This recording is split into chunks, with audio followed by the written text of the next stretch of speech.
Halo teman-teman semuanya, kembali lagi bersama saya Evelyn Valerianto.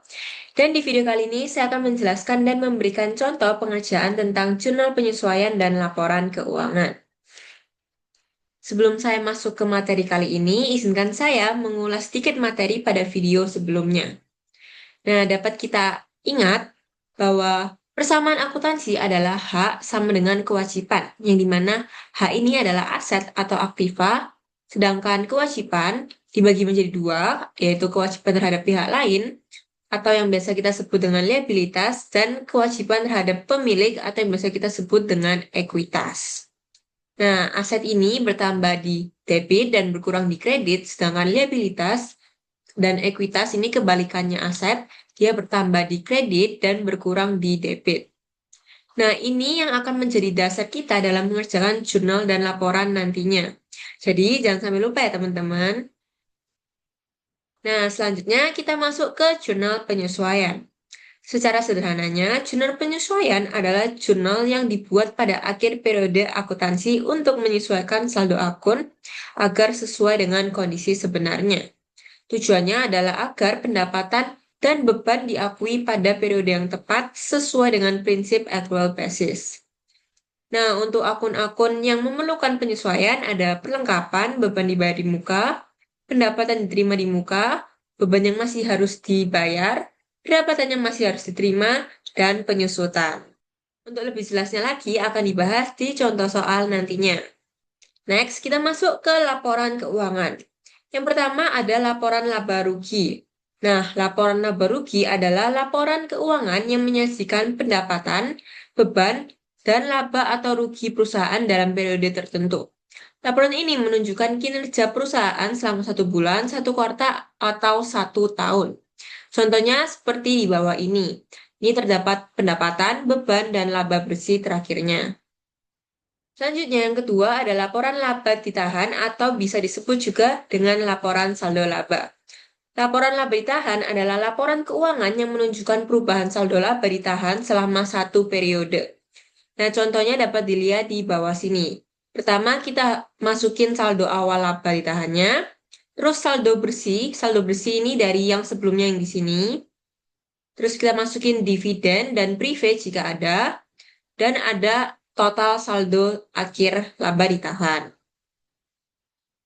Selanjutnya ke laporan posisi keuangan. Laporan posisi keuangan adalah laporan yang menyajikan informasi mengenai aset, liabilitas, dan ekuitas suatu entitas pada tanggal tertentu. Laporan ini menggambarkan jumlah sumber daya yang dimiliki perusahaan, kewajiban yang harus dipenuhi, serta hak pemilik atas kekayaan perusahaan. Nah, contohnya dapat kita lihat di tabel bawah sini. Ini kita hitung masing-masing aktivanya berapa dan pasifanya berapa. Nah, yang terakhir ada laporan arus kas. Laporan arus kas adalah laporan keuangan yang menyajikan informasi mengenai arus masuk dan arus keluar perusahaan selama 1 periode tertentu. Laporan ini menunjukkan dari mana kas diperoleh dan untuk apa kas digunakan sehingga dapat menggambarkan kemampuan perusahaan dalam menghasilkan kas dan memenuhi kewajiban jangka pendek. Untuk contohnya seperti tabel di sebelah kanan. Nah, itu tadi penjelasan singkat untuk materi tentang jurnal penyesuaian dan laporan keuangan. Sekarang kita langsung masuk ke contoh soalnya. Nah, untuk jurnal penyesuaiannya kita lanjutkan dari jurnal umum yang sebelumnya. Nah, mungkin untuk sum totalnya bisa kita hapus terlebih dahulu. Terus kita tambahkan tabel baru di bawahnya. Bisa kita beri warna supaya kita bisa membedakan yang mana yang jurnal penyesuaian.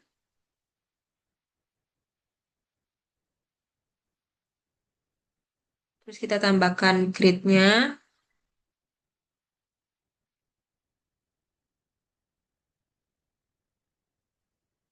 Nah, kalau sudah, langsung kita masuk ke soal nomor 1. Nah, di sini di soal nomor 1 itu adalah laporan stok dari PT Sinar Terang yang dimana stok tisunya yang masuk pada tanggal 11 bulan 9 ini yang awalnya sebesar sebanyak 100, sekarang sisa 30.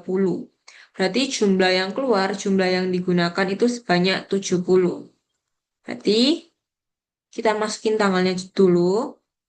Tanggalnya 30 September.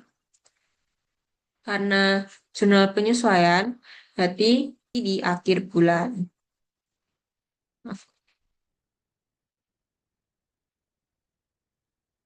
Nah, ini untuk seterusnya tetap sama, tetap di tanggal 30. Jadi bisa langsung kita tarik aja ke bawah supaya kita nggak ribet nantinya nulis-nulis tanggalnya lagi.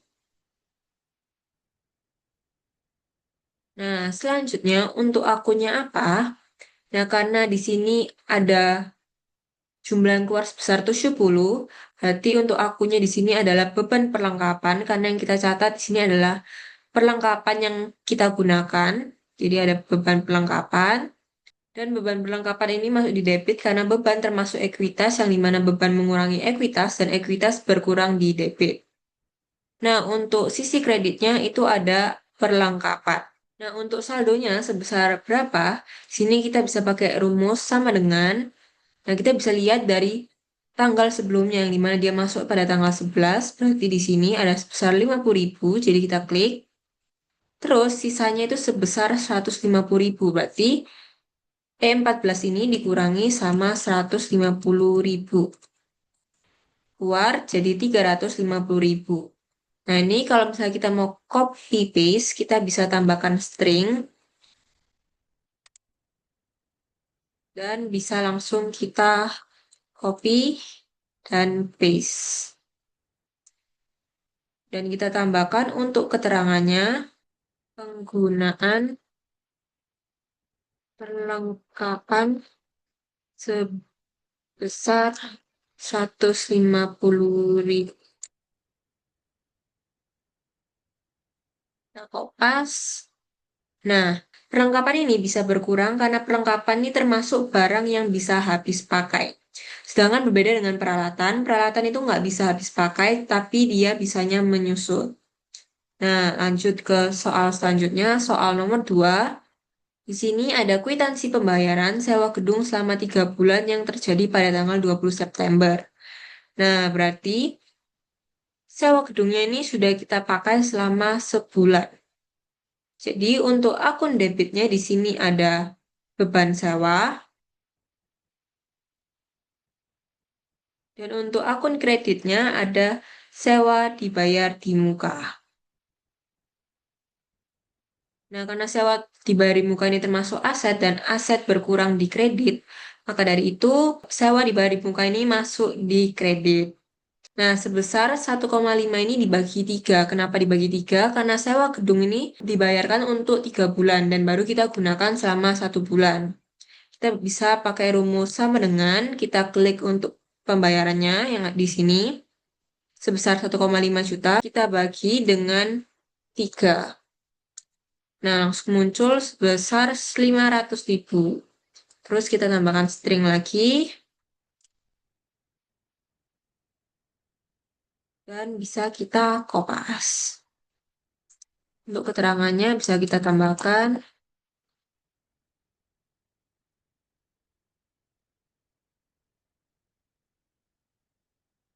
Nah, kita lanjut ke yang soal nomor 3.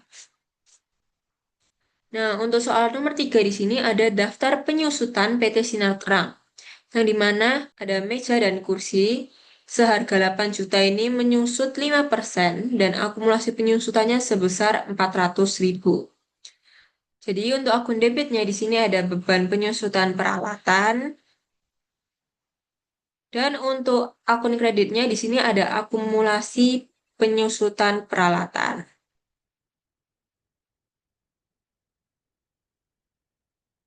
Untuk saldonya bisa kita gunakan rumus, walaupun di sini udah tertera sebesar 400.000, tapi bisa kita cek ulang menggunakan rumus sama dengan kita klik untuk yang harga perolehannya itu dari 8 juta, sini pada tanggal 11 bulan 9, terus kita kali dengan 5%, dan muncul 400.000.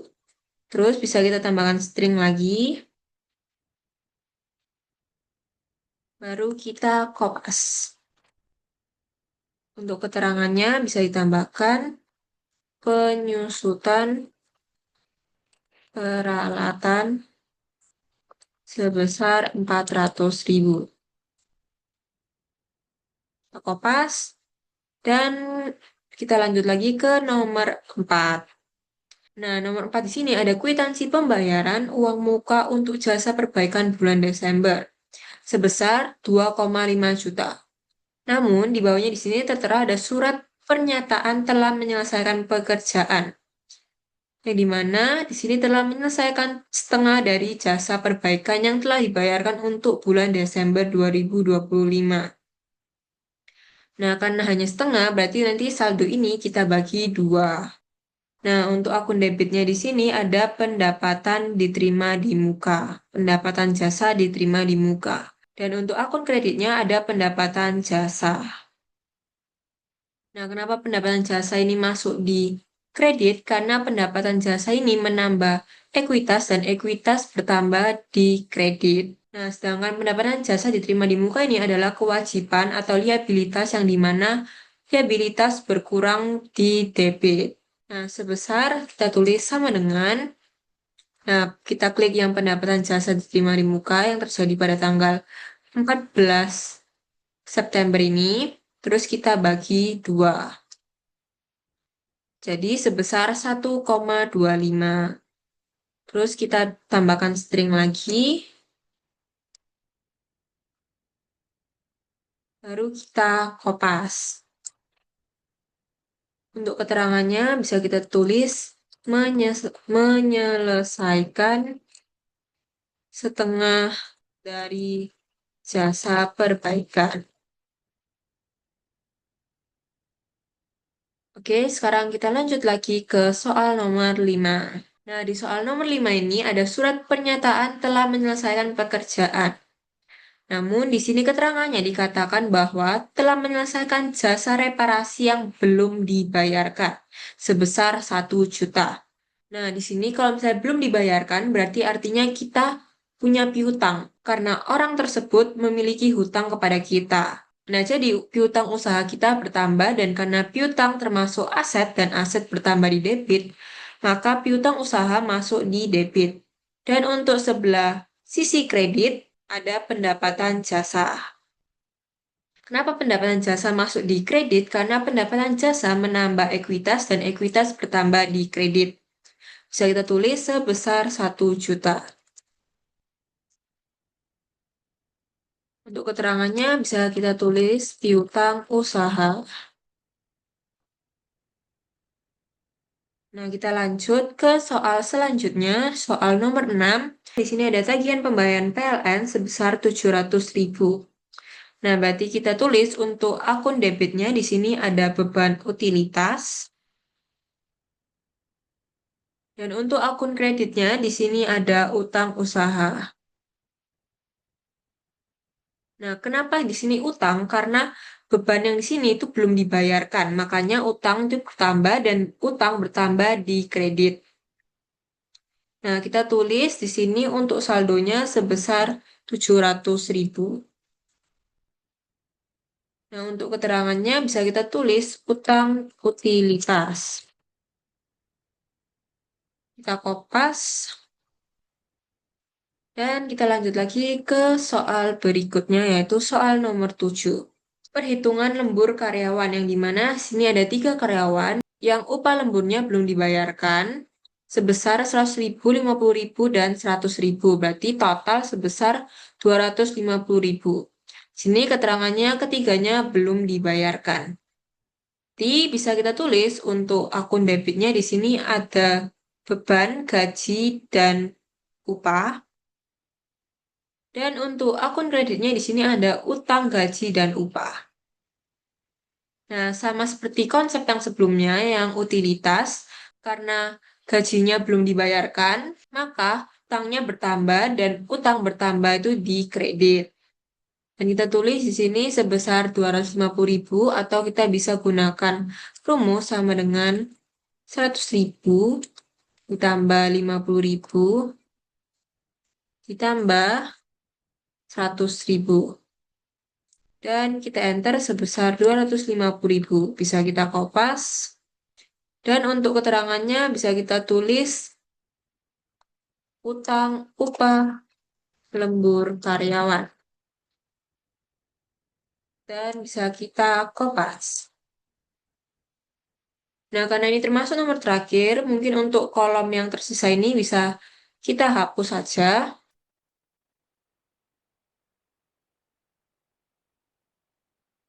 Sini kita bisa hitung totalnya menggunakan rumus sama dengan sum.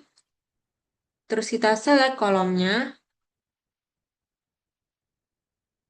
Dan kita tutup kurung, kita enter. Bisa kita langsung tarik ke sebelahnya. Dan bisa dilihat totalnya sebesar 121.650.000. Dan ini sudah balance. Kita bisa lanjut ke buku besar. Nah, untuk bagian buku besar ini bisa kita refresh aja, klik kanan, terus kita klik refresh. Nah, nanti otomatis akun-akunnya akan bertambah. Nah, tapi kita lihat di sini akunnya masih sama aja ternyata. Jadi kita bisa cek untuk data source-nya. Kita klik di Pivot Table Analyze, kita klik yang Change Data Source. Nah, kita lihat di sini untuk range data source-nya itu yang kepakai cuma sampai H28. Yang dimana di sini tabelnya kita gunakan sampai H42. Jadi untuk 28-nya bisa kita ganti dengan 42. Terus kita okein. Bisa kita refresh lagi. Terus kita cek lagi. Nah, untuk akunnya sudah sesuai, sudah ketambahan ada beban penyusutan peralatan, akumulasi, beban utilitas, dan lain-lain. Nah, di sini untuk akun yang belum kita tambahkan, bisa kita tambahin aja. Nah, di sini untuk yang pertama ada kasnya udah sesuai. Karena kita tidak menambahkan akun kas tadi. Untuk bank juga udah sesuai, karena kita juga tidak menambahkan akun bank. Nah, karena di sini mulai berubahnya dari piutang usaha, jadi lebih baik kita hapus aja yang dari piutang usaha ke bawahnya. Dan kita buat ulang. Kita kopas yang bagian kas. Kita paste dan kita ganti akunnya menjadi piutang usaha. Terus lanjut lagi, kita paste lagi, kita tambahkan untuk akun selanjutnya. Ada perlengkapan.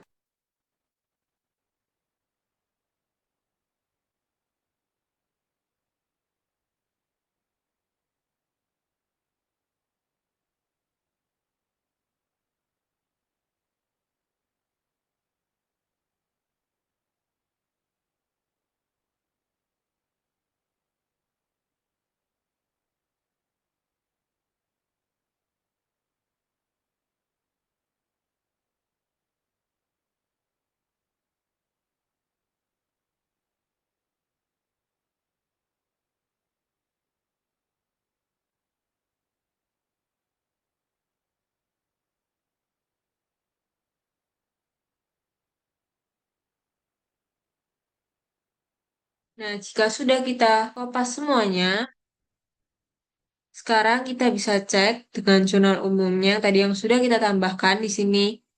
Ada beban perlengkapan sama perlengkapan. Kita cek untuk perlengkapannya di sini ada. Untuk beban perlengkapannya di sini juga sudah muncul. Dan selanjutnya ada beban sewa sama sewa dibayar di muka. Beban sewanya juga udah ada. Dan untuk sewa dibayar di mukanya juga sudah ada. Dan bisa dicek juga untuk yang lainnya. Nah, jika sudah, kita bisa lanjut ke neraca saldonya. Nah, untuk neraca saldonya sama juga, bisa langsung kita refresh saja dengan klik kanan, terus kita refresh. Nah, jika sudah kita refresh, di sini kita bisa langsung cek untuk sum totalnya, apakah sudah balance atau belum. Kita tutup kurung, kita enter. Dan ternyata sudah balance sebesar 75.350.000. Nah, mungkin di sini sekarang kita bisa cek apakah neraca saldonya yang masuk di sini udah benar. Setelah kita tambahkan jurnal penyesuaian tadi, mungkin kita bisa lihat dari yang akumulasi penyusutan peralatan. Nah, di sini akumulasi penyusutan peralatannya ada sebesar 400.000 di kredit. Dan sudah benar untuk utang usahanya di sini ada sebesar 700.000 di kredit. Sudah benar. Dan untuk pendapatan jasa diterima di mukanya ada sebesar 1,25 juta. Di sebelah kredit juga sama sudah sesuai dengan buku besarnya. Nah, jika sudah jadi neraca saldonya, kita bisa lanjut buat laporan keuangannya. Nah, yang pertama ada laporan laba rugi. Nah, kita bisa bikin di sebelahnya. Kita buat judulnya dulu, laporan laba rugi PT Sinar Terang. Periode yang berakhir per 30 September 2025. Terus bisa kita merge ini juga biar lebih rapi. Dan bisa kita tambahkan warna untuk membedakan. Bisa kita tambahkan warna hijau. Nah, terus kita langsung masuk ke tabelnya. Nah, yang pertama itu kita harus mencatat pendapatannya. Nah, untuk pendapatannya di sini ada pendapatan jasa. Kita bisa kopas. Nah, untuk saldonya berapa, kita bisa gunakan rumus sum if. Nah, cara gunakan rumus sum if ini kayak gimana? Caranya yang pertama, kita klik range-nya. Nah, range yang kita mau ambil itu dari akun ini. Jadi, kita select dari paling atas hingga paling bawah. Terus kita titik koma, terus ditanya kriterianya. Nah, kriterianya yaitu ini pendapatan jasa, yang dimana artinya berarti kita mau mencari pendapatan jasa ini di range yang sudah kita select tadi. Terus kita titik koma lagi. Nah, untuk sum range-nya di sini karena ada dua yang ingin kita sum range nantinya. Yang pertama ada yang bagian saldo debit dan ada yang saldo kredit. Maka dari itu kita klik untuk yang saldo debit terlebih dahulu. Terus kita tutup kurung. Nah, kita plus lagi karena kita masih membutuhkan yang bagian kredit. Jadi kita tulis lagi sum if. Buka kurung, range-nya masih sama. Terus titik koma untuk kriterianya juga masih sama. Terus kita titik koma lagi. Dan untuk sum range-nya kita gunakan yang bagian kredit. Nah, terus kita tutup kurung dan kita enter. Dan ini langsung muncul kayak gini. Nah, kenapa kita nggak hitungnya manual aja? Kita langsung tulis, oh di sini yang terisi ada di saldo kredit. Langsung kita tulis aja sebesar 12.750.000. Kenapa nggak gitu? Karena kalau misalnya nantinya di bagian saldo kredit ini berubah angkanya, mungkin nantinya bisa jadi 13 juta, nanti yang di sini itu dia nggak langsung terupdate. Maka dari itu, kita gunakan rumus tersebut supaya saat kita ganti di neraca saldonya yang bagian laporan laba rugi juga bisa ikut terupdate. Nah, kita cari lagi untuk bagian pendapatan. Nah, cuma untuk pendapatan di sini cuma ada pendapatan jasa. Nah, kenapa untuk yang pendapatan jasa diterima di muka ini nggak masuk bagian pendapatan? Karena pendapatan jasa diterima di muka ini itu artinya kita belum kerjakan jasanya. Dan jika kita belum kerjakan jasanya, berarti kita belum bisa mengakui sebagai pendapatan.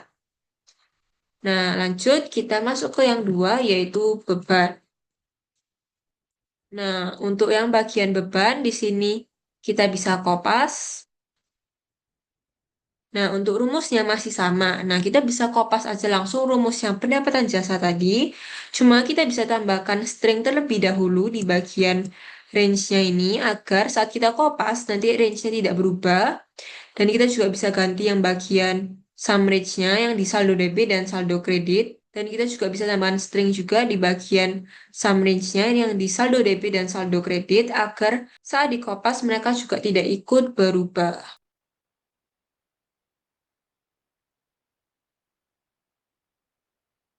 Nah, kenapa bagian kriterianya tidak kita tambahkan string juga? Karena kita ingin kriterianya ini saat dikopas dia juga ikut berubah.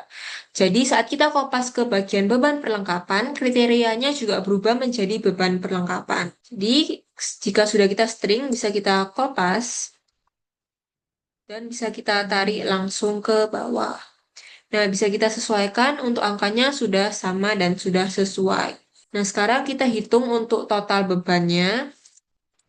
Total beban.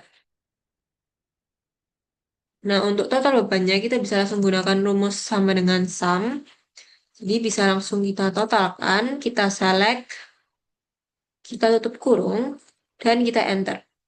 Nah, untuk totalnya sebesar 4.900.000. Nah, sekarang kita hitung untuk labanya. Laba bersih. Nah, untuk rumusnya kita tulis sama dengan di sini berarti kalau kita mau menghitung laba berarti pendapatan dikurangi beban. Itu nanti akan menghasilkan laba bersihnya. Kita tulis sama dengan terus kita klik untuk total pendapatannya, terus kita kurangi dengan total bebannya. Dan kita enter dan hasilnya sebesar 7.850.000. Ini untuk laba bersihnya. Bisa kita tambahkan grid supaya lebih rapi. Dan kita lanjut ke laporan yang kedua. Nah, untuk yang kedua di sini kita akan membuat laporan laba ditahan. Nah, kita bisa copy paste saja judulnya. Kita tinggal ganti untuk laporan laba ruginya jadi laporan laba ditahan. Nah, yang pertama kita tulis untuk saldo laba 1 September 2025. Nah, di sini karena di tanggal 1 September ini tidak ada saldo laba, jadi kita langsung tulis 0 aja. Terus lanjut kita tulis untuk laba bersihnya. Nah, laba bersihnya bisa kita langsung kopas dari yang atas. Cuma kita bisa tambahkan string dulu agar saat kita kopas tidak bergeser. Nah, kita kopas ke laba bersih. Nah, selanjutnya kita harus mencatat prepaid atau dividen. Nah, di sini karena tidak ada prepaid tapi ada dividen, maka bisa kita langsung kopas saja yang dividen. Nah, untuk saldonya bisa kita juga gunakan rumus seperti yang di atas, sum if, kita bisa kopas juga. Nah, sebesar 1 juta, bisa kita lihat di sini ada sebesar 1 juta. Nah, setelah sudah, kita bisa tulis untuk saldo laba 30 Septembernya. Nah, untuk saldo laba 30 Septembernya, itu kita hitung dari laba bersih dikurangi dengan dividen atau prepaid. Nah, kenapa dikurangi? Karena dividen ini mengurangi laba ditahan. Maka dari itu rumusnya adalah laba bersih dikurangi dividen. Jadi kita tulis sama dengan, kita klik yang laba bersih, kita klik minus, kita kurangi dengan dividennya. Terus kita enter. Nah, jadi diketahui bahwa saldo laba 30 Septembernya itu sebesar 6.850.000. Nah, jika kita sudah membuat laporan laba ditahan, sekarang kita buat laporan yang ketiga, yaitu laporan posisi keuangan. Untuk judulnya kita kopas aja, kita ganti di sini laporan posisi keuangan. Dan di sini bukan periode yang berakhir, tapi periode per 30 September. Nah, untuk laporan posisi keuangan ini itu lengkap ada aset, liabilitas, sama ekuitas. Yang dimana nantinya total aset itu harus sama dengan total liabilitas plus ekuitas. Jadi langsung aja di sini pertama kita tulis untuk aset. Untuk asetnya di sini ada kas. bank, piutang, perlengkapan, sewa dibayar muka, peralatan, akumulasi, penyusutan peralatan. Nah, bisa langsung kita copy aja, kita paste. Nah, untuk angkanya bisa kita gunakan rumus yang sama, yaitu sum if. Jadi bisa langsung kita copy juga, langsung kita paste di sini. Ini bisa langsung ditarik aja. Nah, untuk yang peralatan dan akumulasi penyusutan peralatan, kita bisa taruh di sebelah kiri terlebih dahulu. Nah, ini muncul 0. Kita cek dulu. Oh, ini untuk kriterianya kegeser karena kita memindahkan tempatnya. Jadi, ini kita ganti I. Yang di sini kita ganti I juga. Nah, udah. Terus kita tarik. Nah, terus karena ini ada, untuk peralatannya ada akumulasi penyusutan, maka dari itu kita harus hitung dulu. Kita gunakan rumus sama dengan 8 juta ini dikurangi dengan 400.000 dan kita enter. Nah, mungkin untuk memudahkan kita membaca ini, kita bisa langsung kasih format rupiah. Nah, agar lebih mudah dalam membacanya, kita bisa langsung kasih format rupiah. Nah, untuk total asetnya bisa kita hitung juga total aset. Bisa langsung kita sum, kita gunakan rumus sum, kita select semuanya, kita tutup kurung, dan kita enter. Untuk total asetnya ada sebesar 69.050.000 rupiah. Ini bisa kita bold. Nah, lanjut kita bikin yang liabilitas.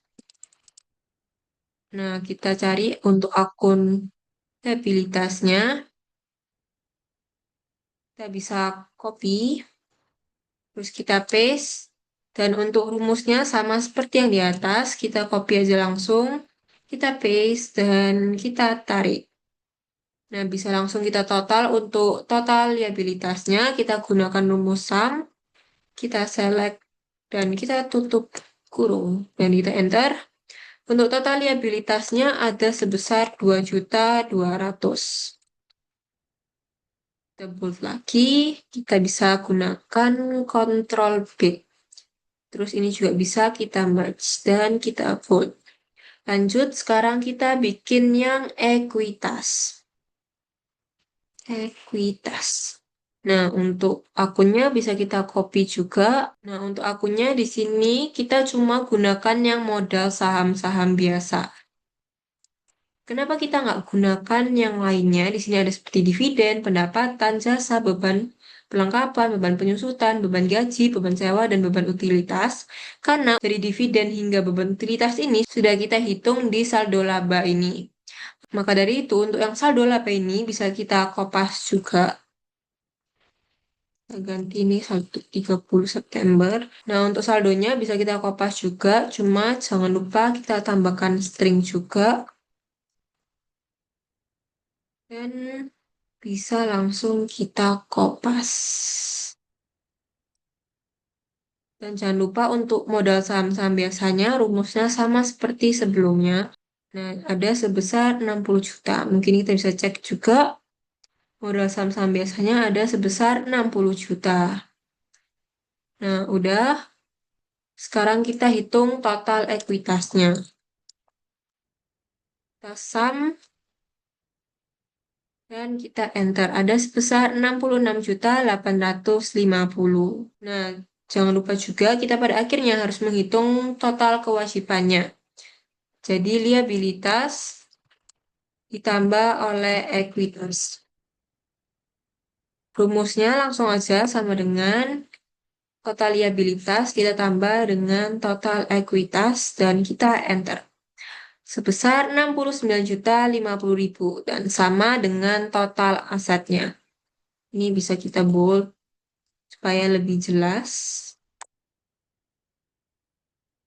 Kita merge dan kita tambahin bordernya. Dan udah, sekarang kita buat yang terakhir yaitu laporan arus kas. Nah, untuk laporan arus kas kita bikin di sheet baru aja. Kita buat laporan arus kas. Laporan arus kas. Nah, untuk laporan arus kas ini berbeda dengan laporan-laporan yang sebelumnya. Laporan arus kas ini kita malah butuh informasi mengenai kas dan bank ini. Jadi kita pakai dari yang buku besar, ini langsung kita kopas aja. Dan kita taruh di sini, ini supaya membantu kita nantinya. Nah, setelah ada buku besarnya, sekarang kita lanjut membuat laporan arus kas. Pertama, kita buat judulnya dulu. Laporan arus kas PT Sinar Terang untuk periode yang berakhir per 30 September 2025. Terus kalau udah ini kita merge. Ini juga. Dan ini juga. Terus kita bisa tambahin warna juga. Nah, untuk laporan arus kas ini nantinya itu akan dibagi menjadi 3. Yang pertama ada arus kas dari aktivitas operasional, terus ada dari aktivitas investasi, dan yang terakhir ada dari kegiatan pendanaan. Nah, mungkin kita bisa langsung mulai nulis. Untuk yang pertama ada arus kas dari aktivitas operasional. Nah, untuk arus kas dari aktivitas operasional ini, contohnya ada seperti penerimaan kas dari pendapatan, penerimaan kas dari pendapatan, pengeluaran kas untuk beban, dan pengeluaran kas untuk perlengkapan. Nah, selanjutnya untuk yang kedua ada arus kas dari aktivitas investasi. Dari aktivitas investasi. Nah, untuk arus kas dari aktivitas investasi ini seperti pembelian peralatan. Nah, kenapa peralatan ini termasuk investasi? Karena peralatan itu adalah barang yang tidak bisa habis pakai, bukan seperti perlengkapan. Maka dari itu, dengan kita membeli peralatan, itu termasuk seperti kita berinvestasi. Nah, lanjut yang ketiga ada arus kas dari kegiatan pendanaan. Nah, untuk arus kas dari kegiatan pendanaan ada seperti penyetoran modal dan dividen. Nah, selanjutnya untuk mempermudah nantinya dalam pengerjaan laporan arus kas ini, kita bisa tambahkan pengkodean. Untuk yang pertama ada penerimaan kas dari pendapatan, kita bisa tulis dengan PP. Ada pengeluaran kas untuk beban, bisa kita label dengan PB. Dan pengeluaran kas untuk perlengkapan bisa kita labelin dengan PL. Terus untuk pembelian peralatan kita beri PI. Untuk penyetoran modal kita beri PM. Dan untuk dividen kita beri PD. Nah, jadi untuk pengkodean ini nantinya akan berguna bagi kita untuk menerapkan rumusnya nantinya. Nah, selanjutnya kita labelin dari yang kas dan banknya di sini. Nah, untuk yang di kas di sini ada penarikan tunai. Nah, untuk penarikan tunai ini, karena konsepnya bisa kita lihat di jurnal umum ini, nah di sini hanya ada aktivitas penarikan tunai, yang dimana pada akhirnya tunainya itu tidak digunakan. Maka dari itu, di laporan kasnya, kita tidak memasukkan penarikan tunai yang terjadi di sini, dan juga di sini. Maka dari itu, yang tidak kita gunakan, kita beri strip aja. Nah, kita lanjut untuk yang modal awal ini masuk dalam PM karena masuk dalam penyetoran modal. Dan untuk pelunasan piutang di sini kita berarti menerima kas dari pendapatan. Berarti ini masuk PP. Untuk yang penarikan tunai tadi tidak masuk, dan untuk yang pelunasan hutang berarti kita mengeluarkan kas untuk beban. Jadi kita tulis dengan PB. Untuk pendapatan jasa, berarti kita menerima kas, berarti kita labelkan dengan PP. Untuk pendapatan diterima di muka, sama kita juga menerima kas, jadi kita tulis PP. Untuk pembayaran sewa, berarti kita mengeluarkan kas untuk beban, berarti PB. Sewa dibayar di muka, berarti kita juga mengeluarkan kas untuk beban, berarti PB. Dan ada dividen, kita labelkan dengan PD. Nah, selanjutnya kita bisa gunakan rumus yang sama seperti sebelumnya. Sum if, kita buka kurung, range-nya. Nah, untuk range-nya sekarang kita gunakan yang ini. Terus kita titik, koma. Untuk kriterianya yang kita cari yaitu PP. Dan untuk sum range-nya, sama seperti sebelumnya, kita gunakan yang bagian saldo debit. Kita tutup kurung, kita plus sum if. Untuk range-nya sama, kita titik koma. Untuk kriterianya PP, kita titik koma. Dan untuk sum range yang kedua, dari yang saldo kredit. Dan kita tutup kurung, kita enter. Nah, ini mungkin kita bisa cek dulu. Sebelumnya kita bisa tambahkan format rupiah.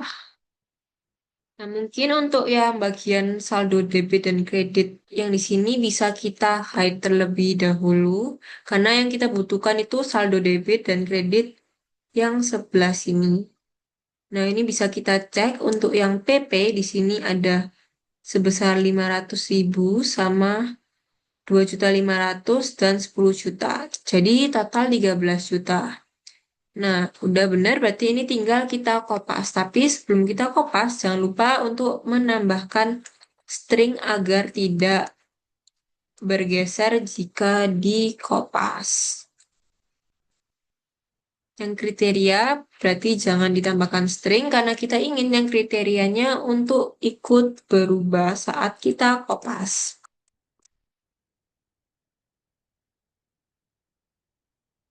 Ya, kita enter dan sekarang sudah bisa dikopas. Kopas, kopas. Nah, untuk bagian pengeluaran kas untuk perlengkapan dan pembelian peralatannya di sini tidak ada. Maka dari itu dia hasilnya 0. Dan sekarang kita hitung untuk kas neto dari operasionalnya. Dari operasional. Mungkin bisa kita tulis semuanya dulu. Kas neto dari investasi. Dan yang terakhir, kas neto dari kegiatan pendanaan. Nah, sini untuk kas neto dari operasionalnya berarti untuk penerimaan kas dari pendapatan kita kurangin dengan pengeluaran kas untuk beban, terus bisa kita kurangi dengan pengeluaran kas untuk perlengkapan. Walaupun di sini 0, tapi bisa jadi saat nanti kita merubah bagian jurnal umumnya atau kita menambahkan sesuatu, di bagian pengeluaran kas untuk perlengkapannya itu juga ikut berubah. Nah, sisanya untuk kas neto dari operasionalnya sebesar 300.000. Dan untuk kas neto dari investasinya langsung kita klik aja, kita enter, tetap 0. Dan untuk kas neto dari kegiatan pendanaannya, itu berarti jadi penyetoran modal kita kurangi dengan dividen. Karena dividen mengurangi laba ditahan. Dan kita enter sebesar 59 juta. Nah, untuk bagian pengkodean ini sudah bisa kita hide. Nah, agar kelihatan lebih rapi. Nah, terus sekarang kita tulis untuk kas awal periodenya.